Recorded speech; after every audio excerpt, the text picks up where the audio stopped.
What's going on, YouTube? Back here at Calgary Barbell, just wrapping up the first training portion of the week. So to take a step back for a second, I lost a couple pounds, and then the last 2 weeks of training in my shirt, everything was touching and pressing nice and smoothly.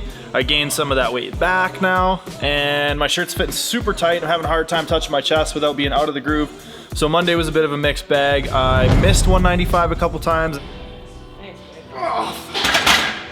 Then I hit 195 a couple times.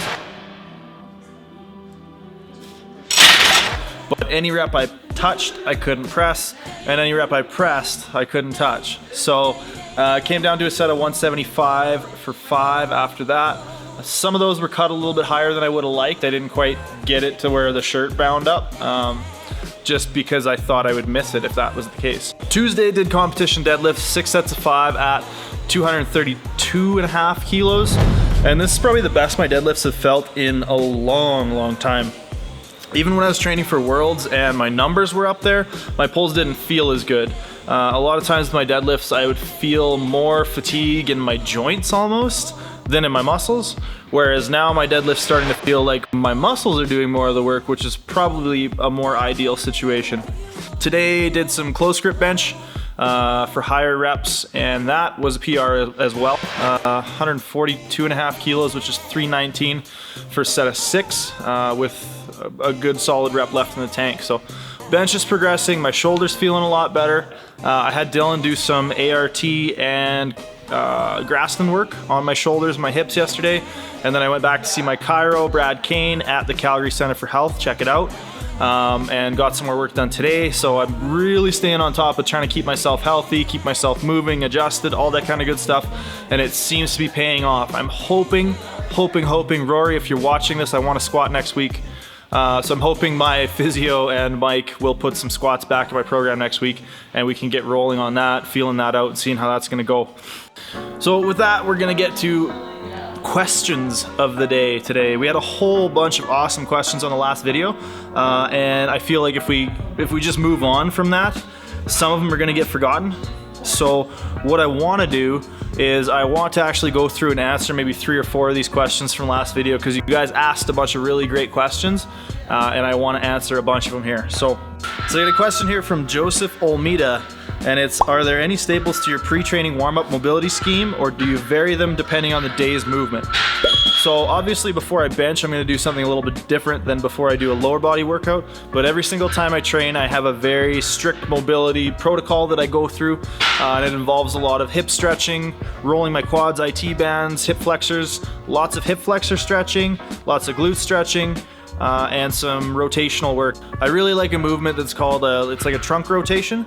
So you lay on your side with your knees out to one side and you open up across like that. And I'll do those for sets of 10 on either side.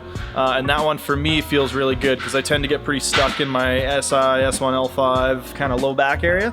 And that one I can usually get a little bit of an adjustment out of, and it helps me sort of get everything moving really well for the day. On top of that, I like to do a lot of glute activation work. And if I'm gonna bench, I like banded dislocations and probably some YTWLs. If you guys don't know what those are, just look them up. There's tons of videos out there on them. This next one's from Isa Brown Bear. I have a tattoo lifting question. When the bar drags across your knees, doesn't the bar tear up your skin and ruin the tattoos?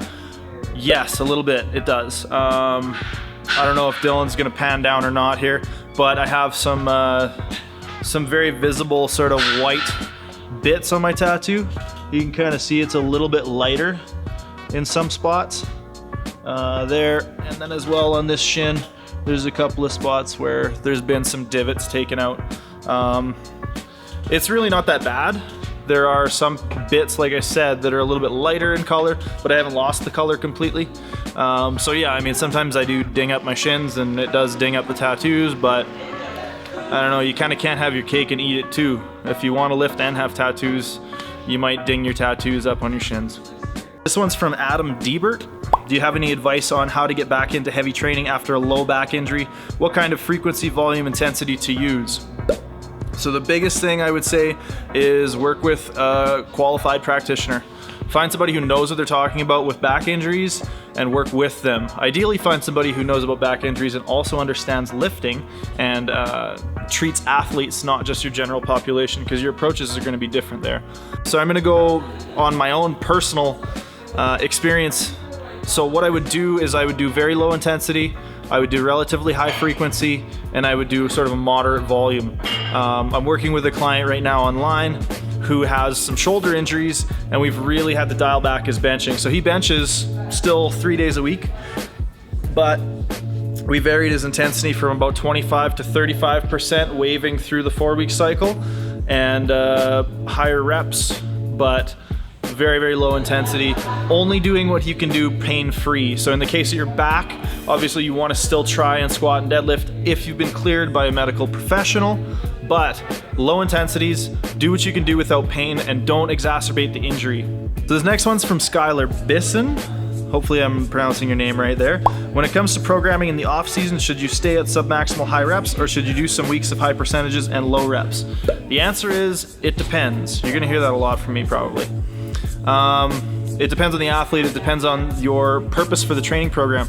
Are you programming in the off season to try and specifically allow the athlete to recover, or is the athlete super beat up? How many times has the athlete competed this season or last season? How long do you have until your next season? The further away from competition you are, the further you can stay away from submaximal weights, but at the same time, you're not gonna make as many strength gains if you're too far from maximal weights. So the lighter you go, the less strength gains you're going to make, obviously, but it can have a purpose. So you need to think critically about why you're doing submaximal weights for higher reps. So I got another question here from Mazarian. This one's way better than his other one in terms of me being able to understand it. So he's asking, how do you deal with staying away from maximal weights and then getting back into maximal weights in terms of the CNS and psychological aspect of things? Wondering sort of how to deal with it feeling heavy when you first get back into heavier weights. What I would say is make sure you have a period in your programming where you're reacclimating to those heavy weights, where you're doing heavier singles, doubles, triples, even heavier sets of 5. Always try to bridge between your sort of lower intensity phases and your higher intensity phases.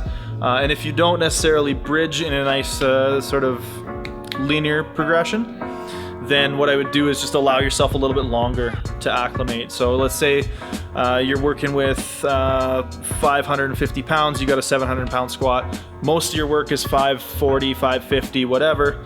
Before your meet, you probably want to take 6 or 8 weeks and get back to 600, 650 pound squats and start doing some work in the higher intensities gradually. You always want to gradually acclimate to things. So just don't rush it, essentially would be the long story short answer to that question. Another one here from Garrett Couture, and he's struggling with some knee valgus on his squat. Best thing I've found for that is make sure that your weight is staying mid-foot and you're not rocking back onto your heels. A lot of the times in your squat, if your hips push back and your weight goes too far back on your heels, your knees are gonna crash in at the same time. That can be a quad weakness. Now the best way to address a quad weakness in a squat is to squat better with your quads. Not necessarily do a bunch of knee extensions, but just squat better with your quads. One thing you can do there, lower the intensity, add in some pauses on the eccentric and concentric phases, and really work on patterning your squat. Practice those lighter weights, make sure everything moves better with lighter weights, and you'll be able to increase your threshold of what you can lift before your knees crash in. You may always have that at heavier weights, but try to increase what you can do before things go wrong. Last question here. We have one from Paul Kehoe, and he asks, how often do you incorporate hypertrophy training in your program? And the answer to that is every time that I eat more than I burn.